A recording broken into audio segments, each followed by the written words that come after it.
गजाननं भूतगणादिसेवितं कपित्थजम्बूफलचारुभक्षणम् उमासुतं शोकविनाशकारकं नमामि विघ्नेश्वरपादपङ्कजम्। नमस्कार, मैं कावली कुमारी, सहायक प्राध्यापक साहित्य, जूथालाल संस्कृत महाविद्यालय मझौलिया, पश्चिम चंपारण। आज शास्त्री प्रतिष्ठा प्रथम खंड के छात्रों के लिए साहित्य दर्पण के द्वितीय परिच्छेद से लक्षणाशक्ति निरूपण बताने जा रहे हैं। अथ लक्षणा मुख्यार्थवादे तद्युक्तो ययान्नयोऽर्थः प्रतीयते रूढे प्रयोजनाद्वासौ लक्षणाशक्तिरपिता। अनुवाद: लक्षणाशक्ति क्या है?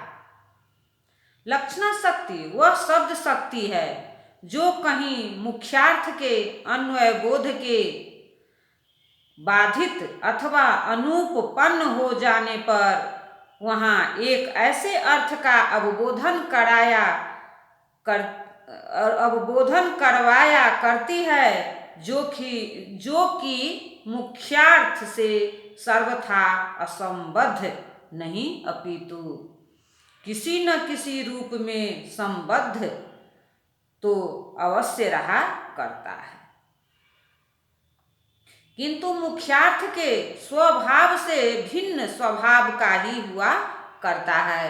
और ऐसा होने का कारण या तो रूढ़ि प्रयोग प्रवाह है जो वक्ता के बस में नहीं, या प्रयोजन विवक्षा जो वक्ता के अधिकार की बात है। लक्षणाशक्ति की मान्यता का इतिहास ब्राह्मण युग के कर्म रूप से मिलता चला आ रहा है। निरुक्तकार यास्क ने ब्राह्मण ग्रंथों में भक्तिवाद का प्रायः सर्वत्र आश्रयन स्वीकार किया है। बहुभक्तिवादिनी ही ब्रह्मणानि भवन्ति। बहुभक्तिवादिनी ही ब्रह्मणानि भवन्ति। मीमांसा सूत्रकार भगवान जैमिनी के कतिपय सूत्र लक्षणा की मान्यता की व उपयोगिता के सूचक है। न्याय दर्शनकार महर्षि गौतम का यह सूत्र सहचरण स्थान तादर्य वृत्तमान धारण समीप्य योग साधवाधिपत्यो पत्ते भयो ब्राह्मण मंच कटरा जसतु चंदन गंगासाट कान्न पुरुषेश्वत दभावेपि तदुपचारः। लक्षणा की रूपरेखा का एक स्पष्ट संकेत है। लक्षणा की रूपरेखा का एक स्पष्ट संकेत है। कालांतर में की गई लक्षणा की यह मीमांसा अभिधेयेन संबंधात सदृश्यात समवायतः वैपरीत्यात क्रियायोगात लक्षणा पंचधा मता। वस्तुतः लक्षणा विषयक प्राचीन मान्यताओं का ही एक सार संक्षेप है। अलंकारिकों के लिए लक्षणा का स्वरूप चिंतन तो रूपकादि अर्थालंकारों के भाषागत मूल बीज का ही दर्शन है। पदों की लाक्षणिकता की भित्ति पर काव्य भवन की कतिपय कक्षाओं का उत्थान काव्याचार्य माना ही करते हैं।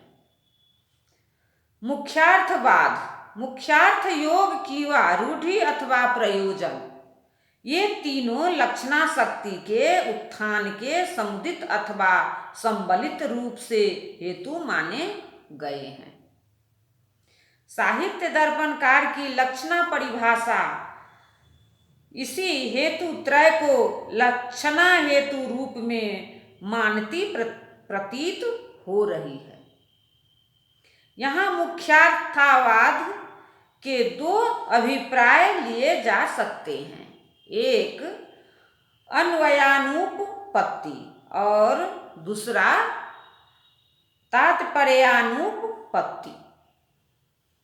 इन दोनों में पहले अर्थात अन्वयानुपपत्ति में कुछ कमी है, क्योंकि यदि लक्षणा के मूल में अन्वयानुपपत्ति की ही देखा जाए तब काकेभ्यो दधि रक्षया रक्षेताम, काकेभ्यो दधि रक्षेताम,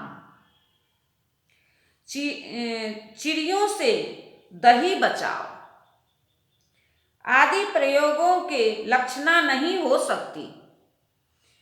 काकेभ्यो दधि रक्षताम जैसे प्रयोग लाक्षणिक प्रयोग है। यहाँ लक्षणा का बीजभूत मुख्यार्थवाद है, उसमें अन्वय अथवा संसर्ग बोध की अनुपपत्ति नहीं, अपितु वक्ता के तात्पर्यभूत वाक्यार्थ के अवबोध का अभाव, तात्पर्यानुपपत्ति स्पष्ट है। इसीलिए कतिपय आचार्य मुख्यार्थवाद में अन्वयानुपपत्ति के बदले अन्वयाद्यनुपपत्ति का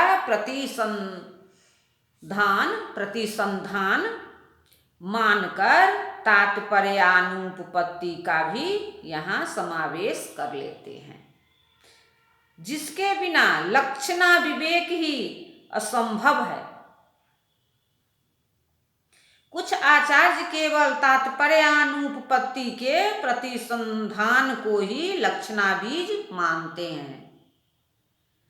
विश्वनाथ कविराज ने व्यस्त अथवा समस्त रूप से दोनों अभिप्रायों में यहाँ मुख्यार्थवाद को लक्षणा का मूल माना है।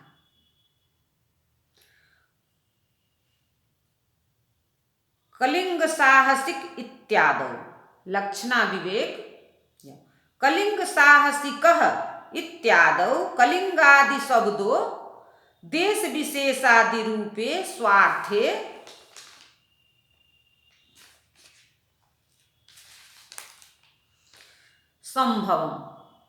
संभवन यथा शब्द शक्त्या स्वसंयुक्तान पुरुषादीन प्रयायति यथा च गंगायां घोषः इत्यादौ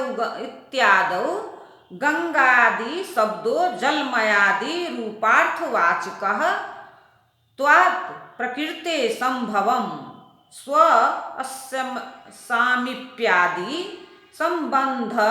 संबंधिनं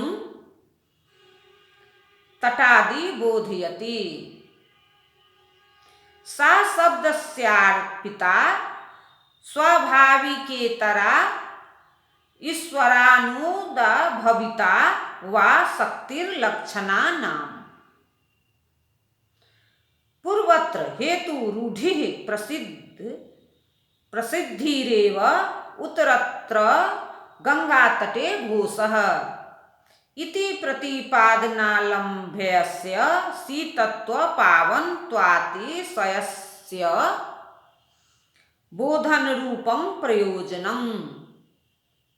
हेतु विनापि यस्य कस्यचित् संबंधिनो लक्षणेति प्रसंगः स्यात् इत्युक्तं रूढे प्रयोजनाद्वासौ इति।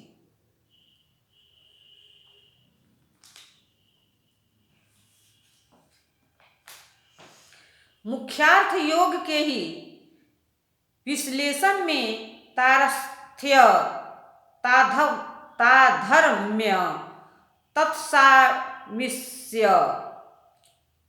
तत्साहचर्य और तादयर्थ इस लक्षणा पंचक का सिद्धांत निकला है, जिसे साहित्य दर्पणकार ने लक्षणा के उदाहरणों में घटित रूप से निर्दिष्ट किया है। जैसे कि तातस्थ्य संबंध से लक्षणा कलिंग साहसिकः, तथ्यमरे संबंध से लक्षणा गौरवाहिकः, तत्सामीप्य संबंध से लक्षणा गंगायां घोषः, तत्साहचर्य संबंध से लक्षणा कुंताः प्रविशन्ति और तादयर्थ संबंध से लक्षणा इंद्रार्थासु स्यूनासु अमी इंद्राः। काव्य प्रकाश की भांति साहित्य दर्पणकार ने भी रूढ़ि और प्रयोजन को लक्षणा के द्विविध नियामक की व विभाजकोपाधि के रूप में स्वीकार किया है और लक्षणा भेदों में रूढ़ि की व प्रयोजन की उपाधियों को अनुस्यूत मानकर दोनों के पृथक पृथक उदाहरण दिए हैं। लक्षणा को शब्द की अर्पिता शक्ति कहा जाता है। लक्षणा को शब्द की अर्पिता शक्ति कहा जाता है, सहजा नहीं। काव्य प्रकाशकार ने भी लक्षणा को आरोपिता क्रिया ही कहा है। लक्षणारोपिता क्रिया लक्षणा के शब्द पर अर्पित अथवा आरोपित होने के दो अभिप्राय लिए गए हैं, जो कि वस्तुतः अभिधा के संबंध में दो सिद्धांतों के सूचक हैं। मीमांसकों के अनुसार यदि अभिधा शब्द की स्वाभाविक शक्ति है, क्योंकि शब्द और अर्थ का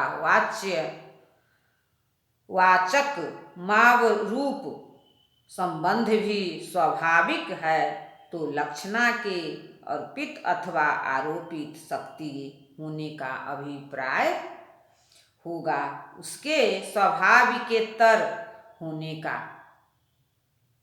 इसी प्रकार यदि नैयायिकों के अनुसार अभिधा ईश्वरोदा भावित शब्द शक्ति हुई, क्योंकि पद पदार्थ का अभिधानाभिधेय नियम ईश्वरेच्छा रूप है, तो लक्षणा के अर्पित अथवा आरोपित कहे जाने का तात्पर्य होगा उसके ईश्वरानुद भावित मनुष्यकृत होने का। दोनों दृष्टियों से लक्षणा अर्पिता है, अभिधा की भांति सहजा नहीं। नीचे की पंक्ति है, अभिधान विधेयत्वमतः शब्दार्थयोः स्थितम् संबंधोत्राभिधा द्वेधा बोध्या मुख्यज धन्यतः अभिधार्थावगत्यात्मा शब्दं व्यापार इष्यतः शब्द शक्ति निमित्ता सा स्वार्थे मुख्या भिधीयते स्वार्थाभिधान द्वारा स्याज धन्यार्थांतरे मता। अर्थात शब्द की जो स्वाभाविकी शक्ति अर्थात अभिधा है, वही मुख्य और जघन्य, सहजा और अर्पिता अथवा आरोपिता दोनों रूपों में कृत कार्य हुआ करती है। अनुवाद। उदाहरण के लिए कलिंग साहसिकः कलिंग साहसी है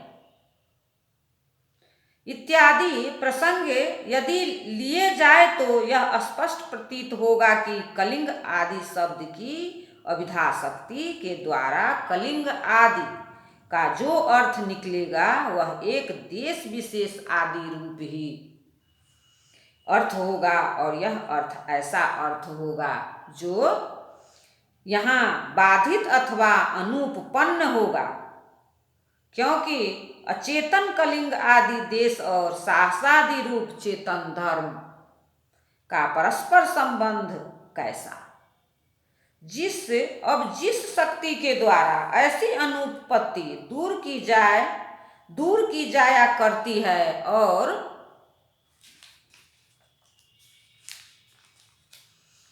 कलिंग आदि शब्द अपने देश विशेषादि रूप मुख्य अर्थ से संयोग संबंध से संबद्ध पुरुषादि रूप अर्थ का अवबोध करवाया करते हैं।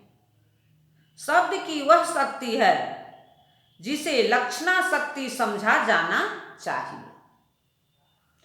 इसी प्रकार ऐसे स्थलों जैसे कि गंगा या घोषः, गंगा पर कुटिया है आदि में यहाँ शब्द की अभिधा शक्ति से गंगा आदि का अर्थ प्रवाहादि रूप ही निकल सकता है, जो कि यहाँ अनविनित अथवा असंगत प्रतीत हो रहा है, क्योंकि गंगा जल प्रवाह और घोष कुटिया में आधाराधेय भाव रूप संबंध क्यों कर स्थापित हो जाए।